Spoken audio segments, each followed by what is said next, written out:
I don't want to give, especially, I don't want to give Musk a single penny. Well, he's already getting lots from your taxpayer dollars, so. Yeah, he's gonna get my mom's social security check. I think he's getting more than a penny. Give it to one of his little, Tech bros, I guess. yeah, what are those, that's To give it to incel, 8, one 12, of those little 45. incel chumps. Scribbling self-programmers. Yeah, exactly. All right. So let's get this rolling. So I want to finish up talking about, did I even hit start? Could you even check? I don't even know if I did or not. This is great to have this on there. Awesome. That's good. That's a good start. So I want to finish up our recap. Quick recap. Last time we talked about shitty pens. Stay in there, stay in the pocket. Talked about arc length. And let's just do a quick recap on that because literally the first skill check is on this. So let me show you what we need to do. You got your notes, you can do all this, you can do this. I need a pat on the back. Yeah, I know. I promise you. All right, so I've got some arc in space or in the plane. We know how to make it look like it's in 3D. We have a little QB corner over there. So this is R of T.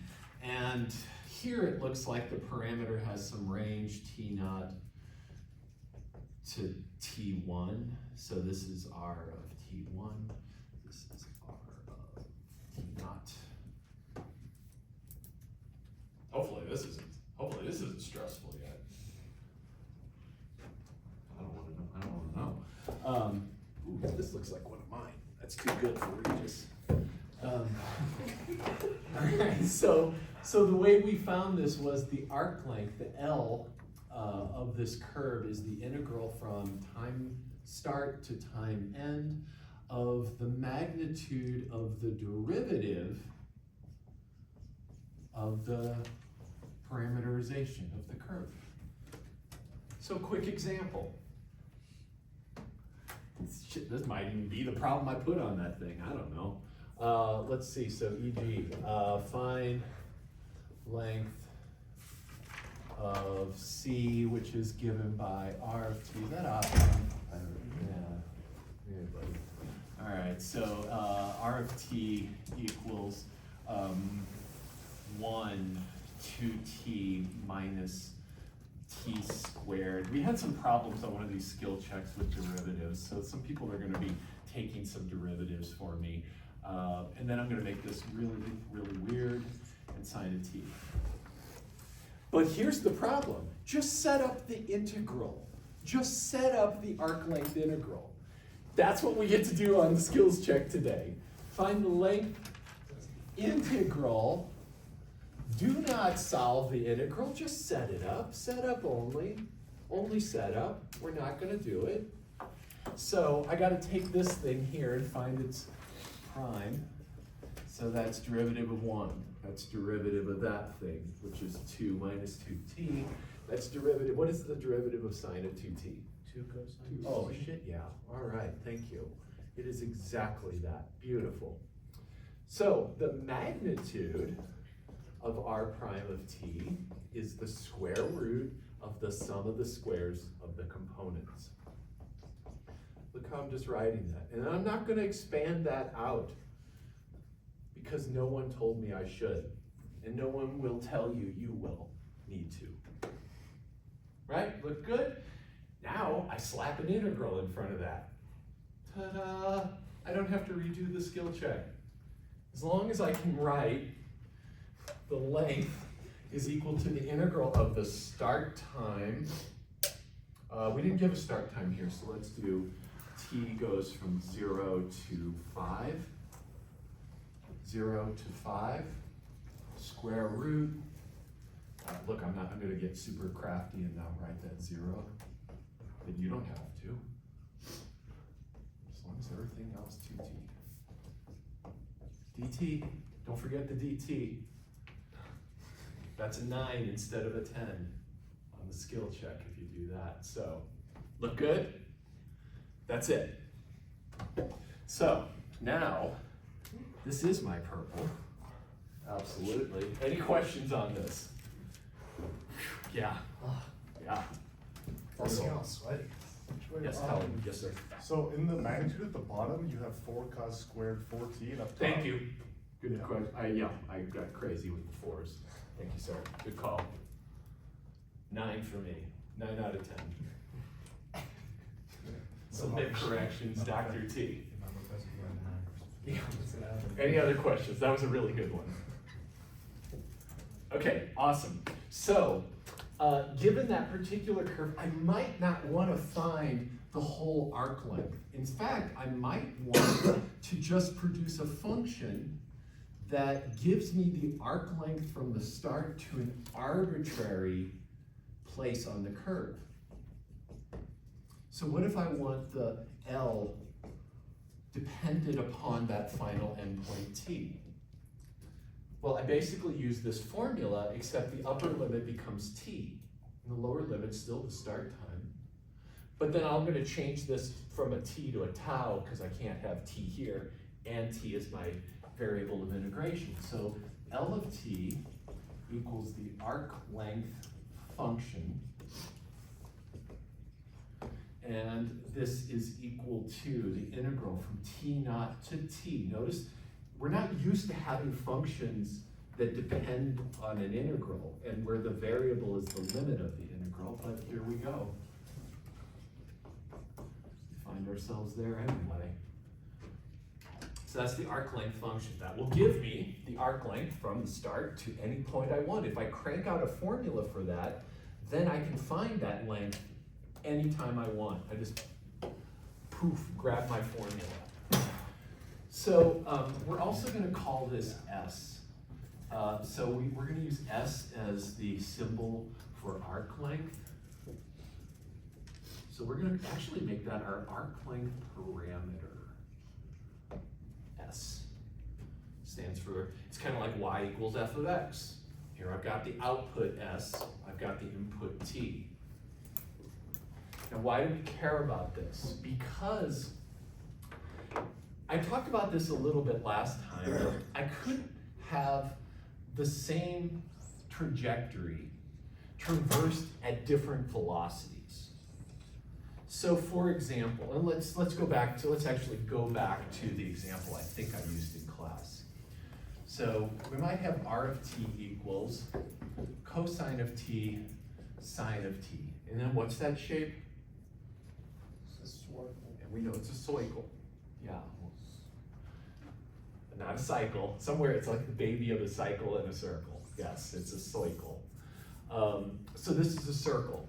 But it looks exactly the same as this one. Let's call it q of t, which is cosine of 2t sine of 2t. They look the same, just one is traversed quicker. We talked about this. This is a faster traverse of the circle. You're taking t and multiplying it by 2 before you figure out the x and y components with cos and sine. So what if I want to study properties that have nothing to do with the velocity that I travel the curve, such as curvature?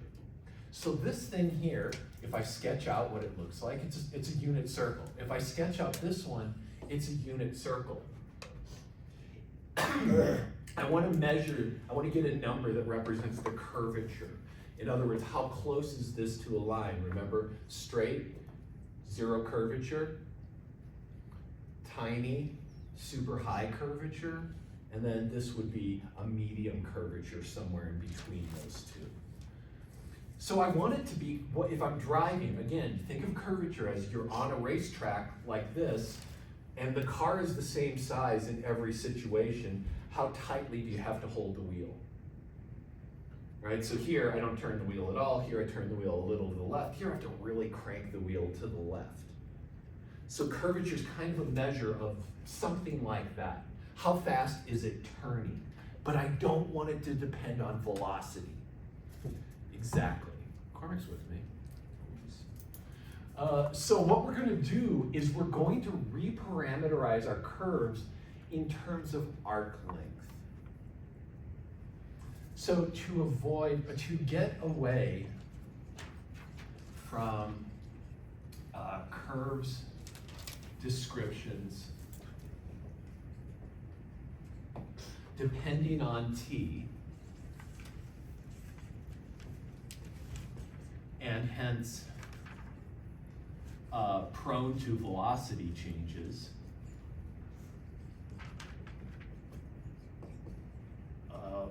velocity changes between representations, between different, and I'll just use the fancy word, parameterizations.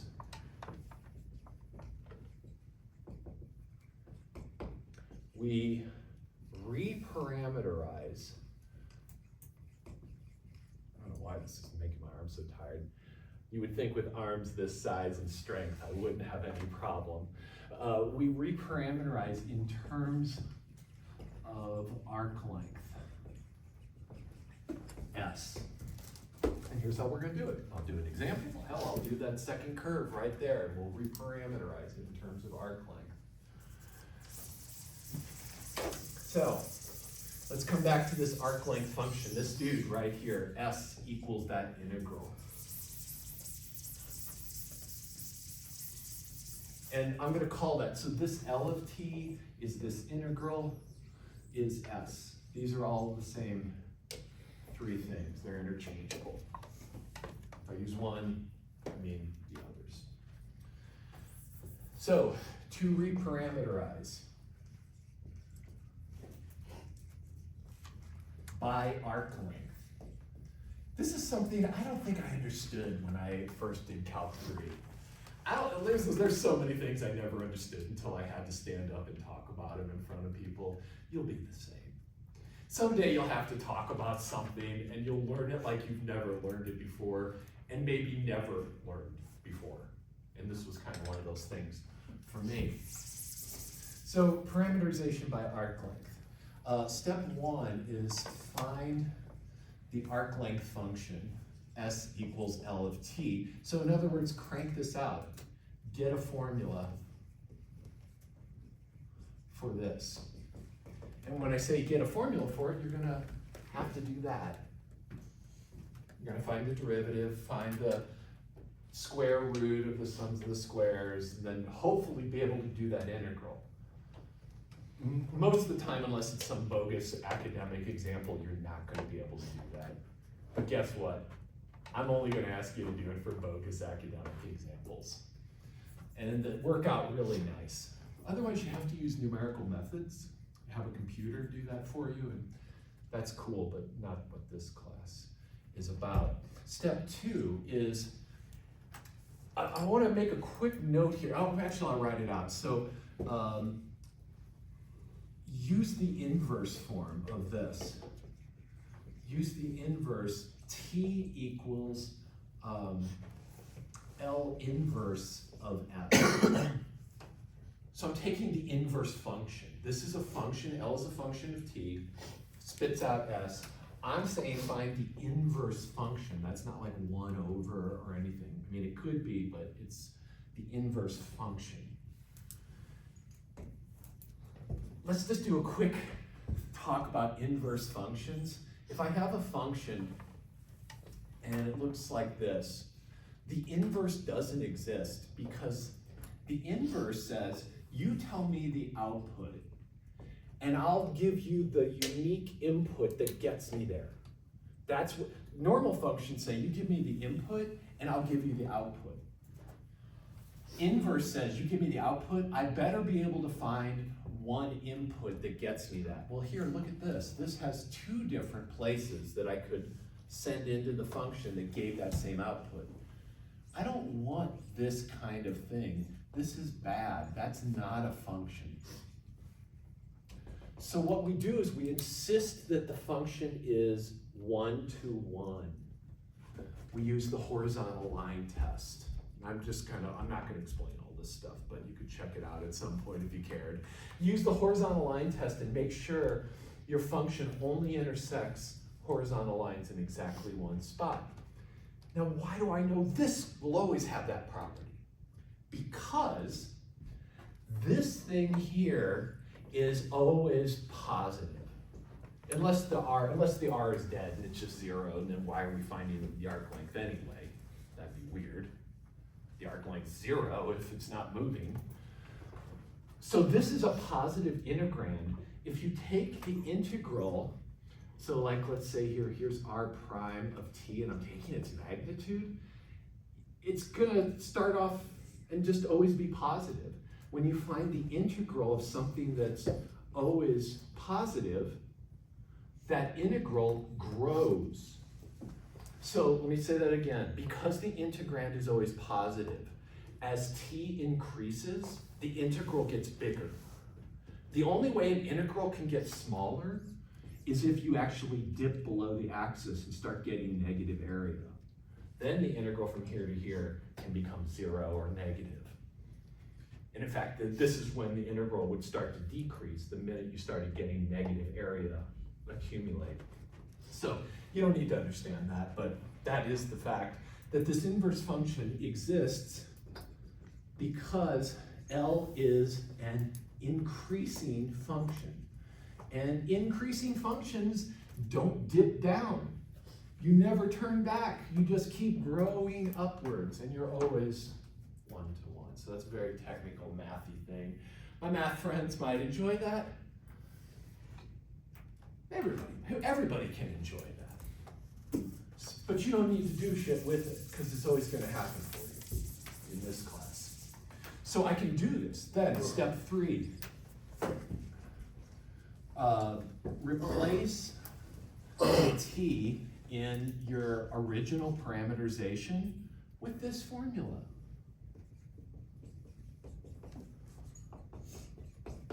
So what is it going to look like? It now looks like this. To get r of L inverse of S. So note that this now depends on arc length.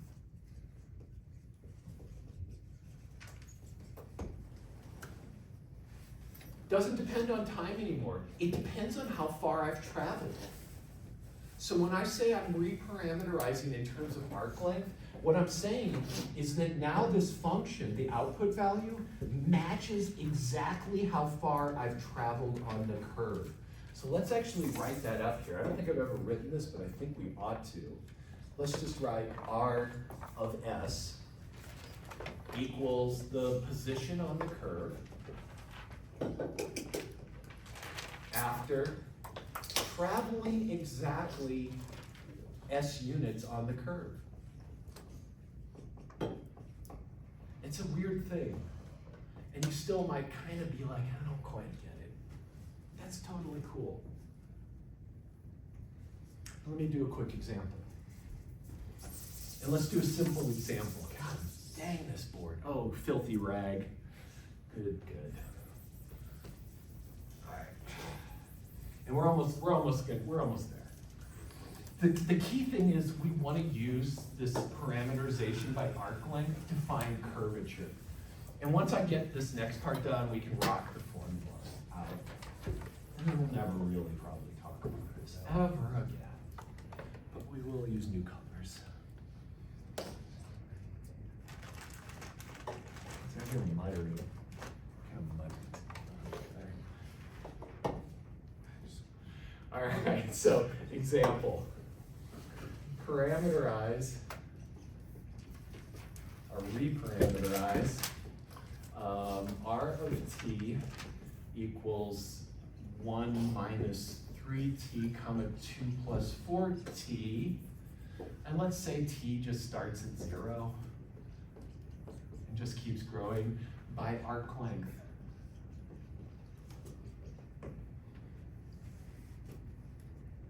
This example is going to work out sweet. Let's do it together. Let's find the arc length function. So step 1 is I'm going to find S equals L of t. And L of t is the integral from start time to arbitrary t. In here, I'm going to put the square root of the derivatives of the component squared. What's the derivative of that first component? -3. -3, awesome. So that is the x component squared. Let's say, does everybody see what I'm doing? Take the derivative of this with respect to t. It's minus 3, square it, add it in. What's the next one? Plus what? Derivative of that? 4. And I totally rigged it to be a Pythagorean triple. So it's going to be 5 when we get the square root. This is 9 plus 16 dt equals integral 0 to t square root of 25 dt equals 5t. You can work that through. That's my, and they don't always work out this pretty, but this one does. That's a lovely, lovely arc length function. That tells me at time 1, I've traveled 5 units total. At time 2, I've traveled 10 units total. That's how I can use that. Do you see how this works? So this is the distance traveled on the line, because that's a line, if I didn't say that before, by time t. Very cool. So now step 2 is solve that function for t. So step 2 is solve s equals 5t for t. Well, that's not bad. What does t equal? S over 5. S over 5, beautiful. That's an S, that's a 5. I'll tell you who's got some cool numbers is this guy right here. Athman, man, he's got his own style. He's got beautiful numbers. But that's an S and that's a 5 right there. Step 3 is go up to that function and replace t with s over 5. So r of s equals 1 minus 3s over 5. I'm just replacing the t with s over 5, comma 2 plus 4s over 5. And let me show you how we can use this. So that means that r of 1, so after I've traveled exactly 1 unit on this curve, exactly 1 foot or whatever, actually let's do 5. After I've traveled exactly 5 meters or feet, I'm exactly at 1 minus 3, because it's 5 over 5. So 1 minus 3 times 5 over 5, comma 2 plus 4 times 5 over 5 equals negative 4, 6. So that's pretty cool. That means when we're here, we traveled 5 units on the curve. Now that's not super impressive for a line. Imagine if you had some crazy shape like this and you knew exactly where you were after walking on it a certain distance, after we traveled 5 units. So that's arc length function. Now, this is gonna work out good. We got this. I'm gonna take this home, because now I want to take this function and I want to study how fast the tangent line is changing, and that's going to be our measure of curvature. So let's introduce some notation. T, I'm going to use the one you all showed me. T is the unit tangent vector. Got that fancy hat like y'all like? T of t equals unit tangent vector at time t. To find that, I just take the tangent vector and divide by its length. There's the formula for it. That's the unit tangent vector at any point.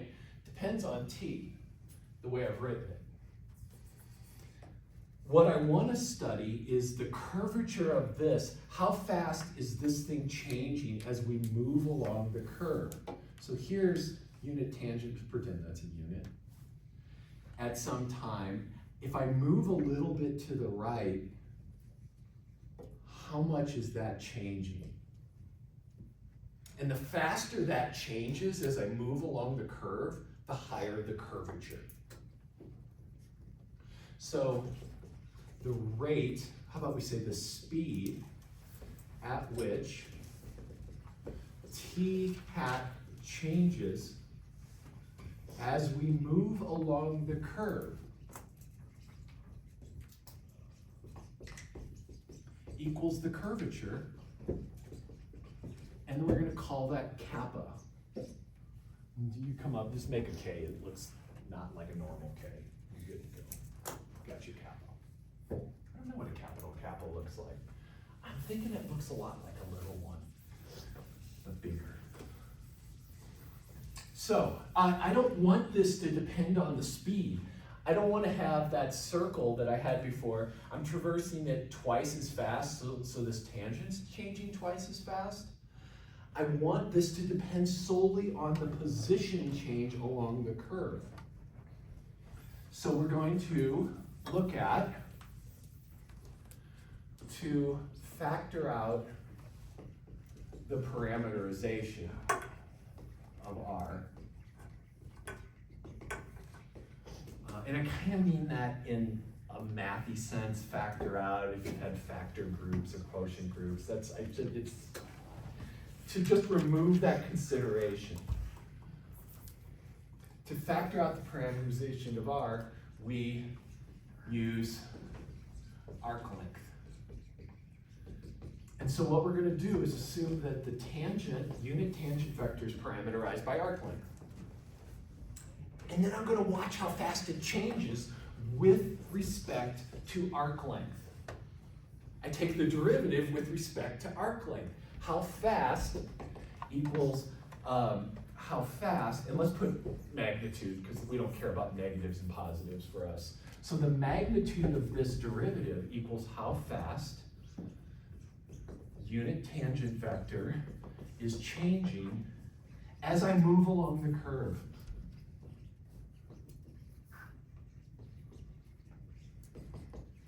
Literally relative to the distance I'm traveling on the curve. That's that. Okay, we're almost there. So that's, you must be thinking, Jesus Christ, how sorry for followers of Jesus Christ. You're probably not super happy with me in general anyway, but sometimes it's a little too much. I try not to say that here. Just we're devil Just shit. making sure. Just, yeah. All right, so how are we gonna find this? All right, it sounds so like it's gonna be horrible, but it's not. It's not horrible to find. I do have to use a chain rule, so notice, I'll put an exclamation point, that dt ds. So think about how I got that. There's this composition of things. There's like t and it's composed with L inverse of S. There's a composition going on here. So I'm going to take actually just the normal derivative of unit tangent vector with respect to time. That sounds bad, but to compensate for the weird speed, I'm going to multiply by dt ds. This is the chain rule, and that may or may not look. This is derivative of the outside times the derivative of the inside. Yeah, Oh, you're no, just no. like making some. I'm just cracking my fingers on it. Okay, cool. Okay, cool. So that's the chain rule, and honestly, that's going to make a lot more sense in like a month when we actually do multivariate chain rule. But that's the chain rule. So it still looks terrible, right? Still looks pretty gross. But let's think about what this is. So remember now I'm back to t on this. Recall that t hat of t is just this crazy thing. It's the parameterization's derivative over the magnitude of that derivative. So that was that. So this is just the derivative of that, which sounds kind of painful, possibly. So the dt hat dt equals the derivative of this thing here. But we can find it, given enough time. You gotta make sure there's enough time. We could find that. And then this part here, this is gonna be actually pretty chill. So notice that to get dt ds, remember that we had s equals this integral.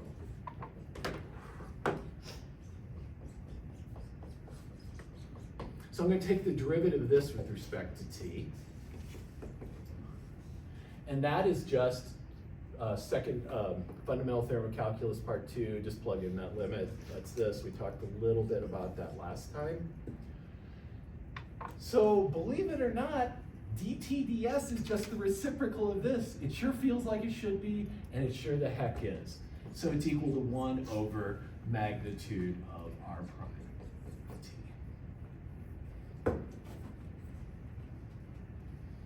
Let's put this shit together. Here's your curvature formula. And then I'm going to show you a really cool one that I haven't quite proven for myself yet. I started, and then I just got overwhelmed with other stuff. But I'd much rather work on this. Maybe I'll do it while you all are working here. So, kappa, the curvature. Here's your first formula. It's the magnitude of the derivative of the unit tangent vector with respect to t over the magnitude of the derivative of the parameterization. Where, so first you have to kind of find this.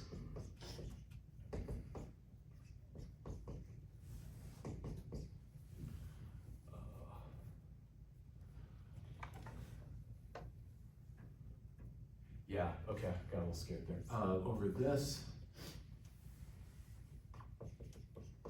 First find this, then take its derivative with respect to t. It'll generally turn out to be a lot less painful than it feels like it's going to be. In fact, I'll just do a really quick example.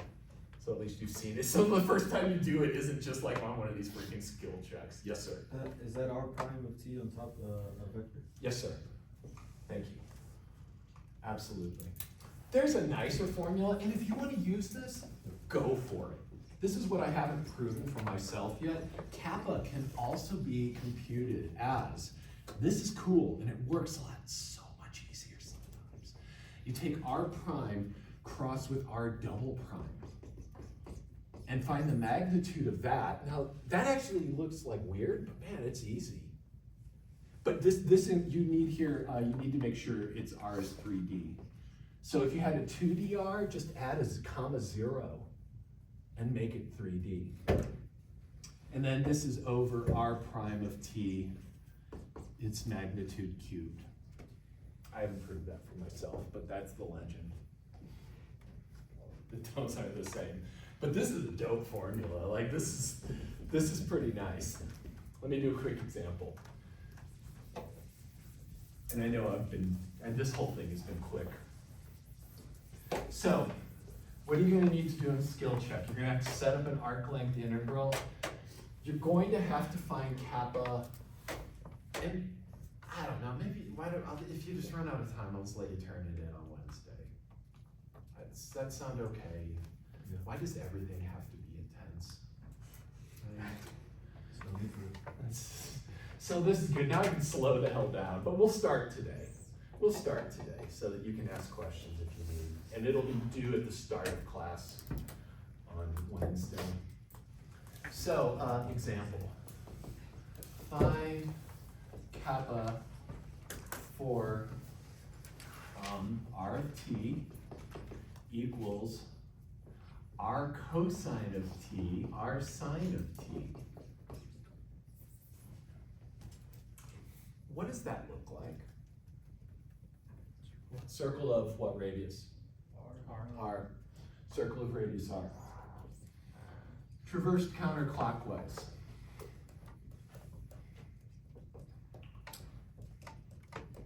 is actually a really cool result, and I kind of just wanted to make sure we saw this today because it's freaking awesome. So let's get cracking here. First thing I got to do is find the derivative. So r prime of t, pretty easy. Negative r sine of t. I'm sorry, I usually kind of let you work on this stuff, but I do want to get it done. Derivative of r sine of t is r cosine of t. Now we could go do this form, which I'm almost like kind of tempted to do it. I need to stop hemming and hawing. No, let's do the one that looks painful because it's not as bad as it seems. Because that's the normal tangent vector. When I find its magnitude, what is its magnitude? I've seen this before. What is the magnitude? R. It's just r. Because, exactly, because the magnitude here is square root of r squared sine squared, r squared cos squared. Factor out the r squared, cos squared plus sine squared. Remember how I said that's going to be like everywhere? That's 1 square root r squared r.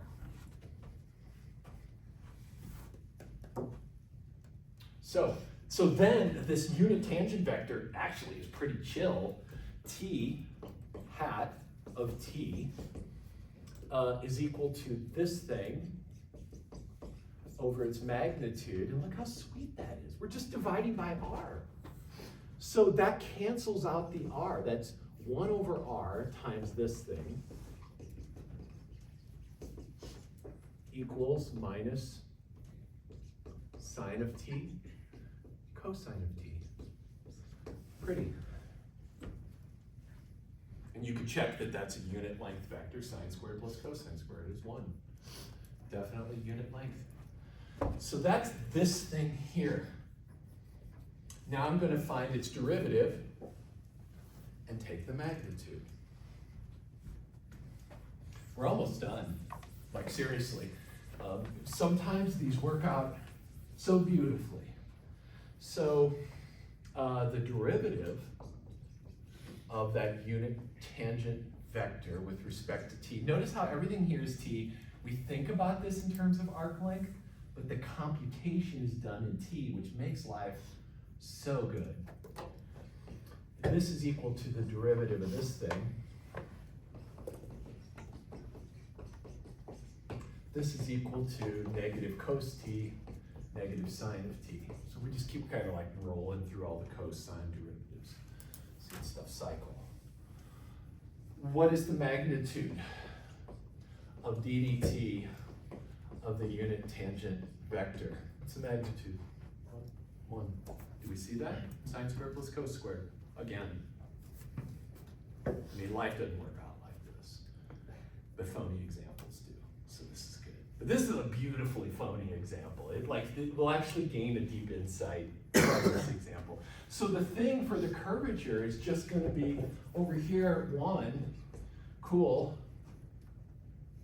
What's the magnitude of r prime? So here's r prime. Its magnitude is this, right? It's just r. We already did that.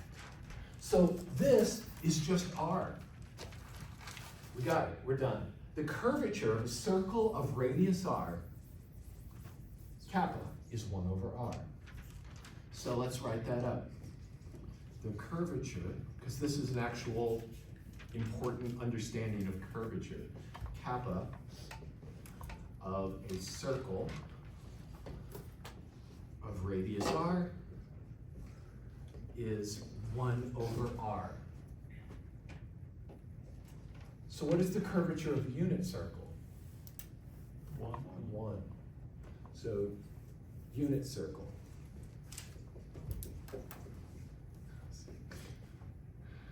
Kappa equals 1.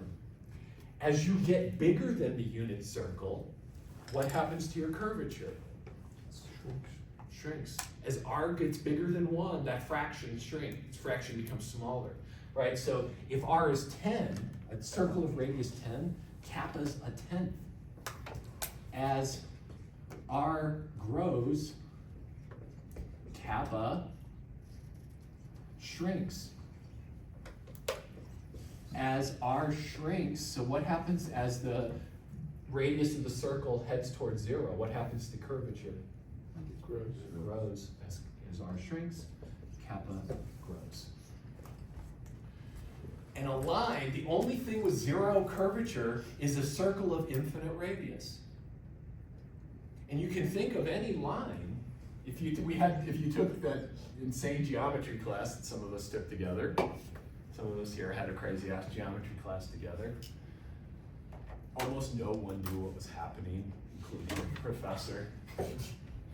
A circle of infinite radius is just a line. You can think of that, it's just like, the radius is, you know, a billion miles away. So that's all I got for you.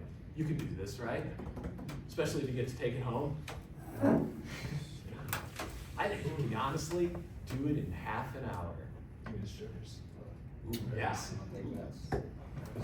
I like, that's a good math class, I guess, unless it's fear.